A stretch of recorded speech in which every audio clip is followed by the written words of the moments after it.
दोस्तों, कैसे हो आप सभी? तो धन्य एजुकेशन में आप सभी का हार्दिक स्वागत, अभिनंदन। आई होप आप सब बहुत अच्छे होंगे। तो अपन बहुत दिनों बाद मिल रहे हैं। तो अपने क्या हो गया था, आधुनिक काल चल रहा था। आधुनिक काल के अंदर अपन ने पढ़ लिया था भारतेंदु काल की अपन ने भूमिका पढ़ ली थी। उसके बाद भारतेंदु हरिश्चंद्र के बारे में अपन संपूर्ण जानकारी अपन ने पढ़ ली थी। अब उसके बाद में जो भारतेंदु मंडल के आपके दूसरे कवि आते हैं, प्रताप नारायण मिश्र, जिनको दूसरे भारतेंदु जी कहा जाता है। आज अपन उनके बारे में पढ़ेंगे। तो शुरुआत करते हैं अपने प्रताप नारायण मिश्र की। प्रताप नारायण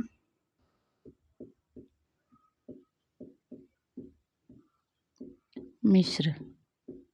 देखो, आपने क्या है कि सबसे बड़े जो ज़्यादा विस्तार पूर्वक थे वो अपने भारतेंदु हरिश्चंद्र जी थे। अब जो कवि है उनके अंदर ज़्यादा डिटेल नहीं है, उनकी ज़्यादा रचनाएं भी नहीं है। तो अपन जल्दी जल्दी से कंप्लीट करते हैं। तो देखो, इन्होंने ब्राह्मण पत्रिका का संपादन किया। ब्राह्मण पत्रिका का संपादन किया। देखो, अपन ने पढ़ा था कि आधुनिक काल के अंदर अनेक गद्य विधाओं की शुरुआत हुई थी। गद्य विधाओं में पत्र पत्रिकाओं की भी शुरुआत हुई थी। तो ब्राह्मण पत्रिका का इन्होंने संपादन किया। सबने अपनी अपनी अलग अलग पत्रिकाएं का संपादन किया। जैसे भारतेंदु जी की 3 पत्रिका थी, वैसे इनकी भी ब्राह्मण पत्रिका जिनका इन्होंने इनकी शुरुआत की। देखो, आचार्य रामचंद्र शुक्ल ने इनकी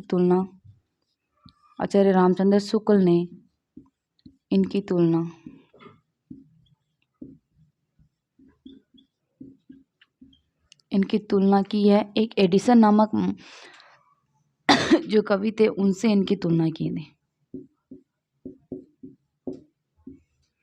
एडिसन महोदय लिख लो आप।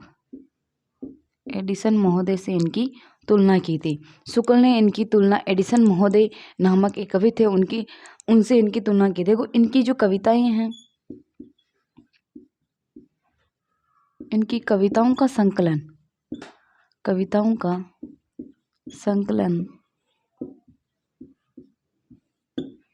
प्रताप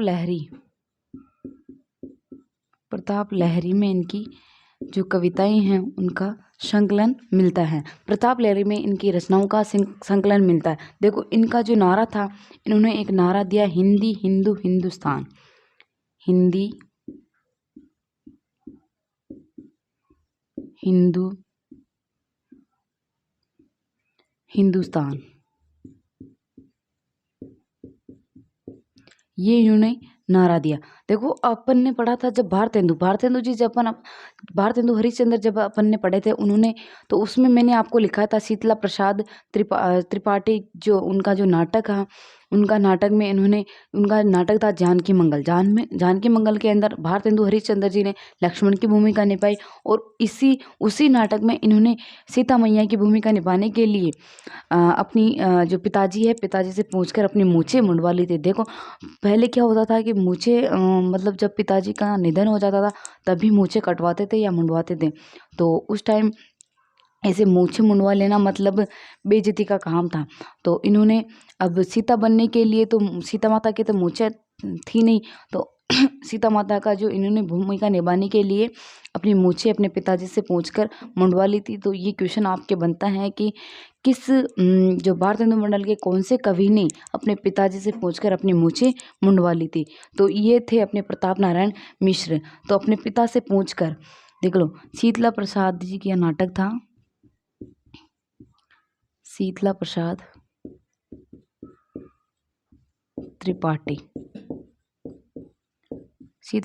त्रिपाठी का नाटक था जानकी मंगल। कौन सा नाटक था? जानकी मंगल नाटक था। जानकी मंगल नाटक, जिसमें सीता मैया की भूमिका निभाने के लिए मूछें मुंडवा ली थी। सीता की भूमिका निभाने के लिए मूछें मुंडवा ली थी।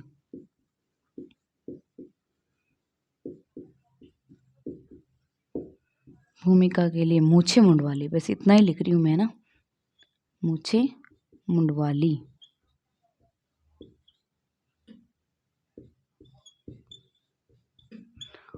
लक्ष्मण की भूमिका अपने भारतेंदु हरिश्चंद्र जी ने निभाई और सीता माता की भूमिका इन्होंने निभाई। तो देखो इन्होंने ब्राह्मण पत्रिका का संपादन किया। इनकी तुलना शुक्ल ने एडिसन मोदे से इनकी तुलना की और इनकी कविताओं का संकलन प्रताप लहरी में मिलता है और इनका नारा था हिंदी हिंदू हिंदुस्तान। और इन्होंने शीतला प्रसाद त्रिपाठी के जानकी मंगल नाटक में सीता की भूमिका निभाने के लिए अपने पिताजी से पूछकर अपनी मूछें मुंडवा ली थी। देखो अब आगे बढ़ते हैं अपन इनके बारे में। इसके अलावा इनकी जो रचना आती है हिंदी की हिमायत। अब अपन इनकी रचना के बारे में बात करेंगे। हिंदी की हिमायत, हर गंगा, बुढ़ापा। देखो इनकी रचना आती है और इन्होंने विनोद प्रिय जो निबंध है, निबंधों की भी रचना की। इनको दूसरे भारतेंदु जी कहा जाता है और इन्होंने शरीर के अंगों पर भी निबंध लिखे। ये अब इनके बारे में पढ़ते हैं। देखो इनकी रचनाओं के बारे में अपन बात करते हैं। देखो इनकी पहली रचना आती है हिंदी की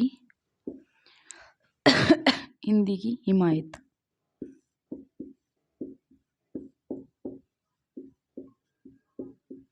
हिंदी की हिमायत। और इनकी दूसरी रचना आती है हर गंगा। और इनकी तीसरी रचना आती है बुढ़ापा। तीसरी रचना आती है इनकी बुढ़ापा। और इसके बाद इन्होंने तो इनके आपके क्वेश्चन बनता है विनोद प्रिय निबंधों की रचना। विनोद प्रिय, विनोद का अर्थ होता है मनोरंजन। विनोद प्रिय निबंधों की रचना, निबंधों की रचना की। विनोद प्रिय निबंधों की रचना की। और इसके अलावा इन्होंने शरीर के अंगों पर भी निबंध लिखे। शरीर के अंगों पर निबंध लिखे।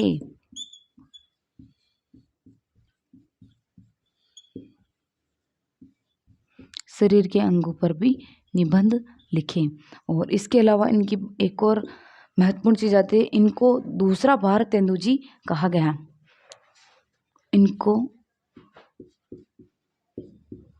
दूसरा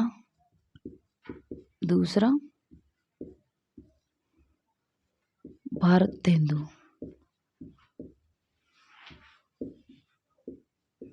कहा गया। देखो ये हो गई अपने प्रताप नारायण मिश्र के बारे में महत्वपूर्ण जानकारी। देखो इनकी रचना आती है हिंदी की हिमायत, हर गंगा, बुढ़ापा। और इन्होंने विनोद प्रिय निबंधों की भी रचना की। इन्होंने शरीर के अंगों पर भी निबंध लिखे और इनको दूसरा भारतेंदु कहा गया। देखो ये हो गई प्रताप नारायण मिश्र की महत्वपूर्ण जानकारी। तो मिलते हैं अपन कल तीसरे कवि के साथ में। तब तक के लिए सभी को बहुत बहुत धन्यवाद। और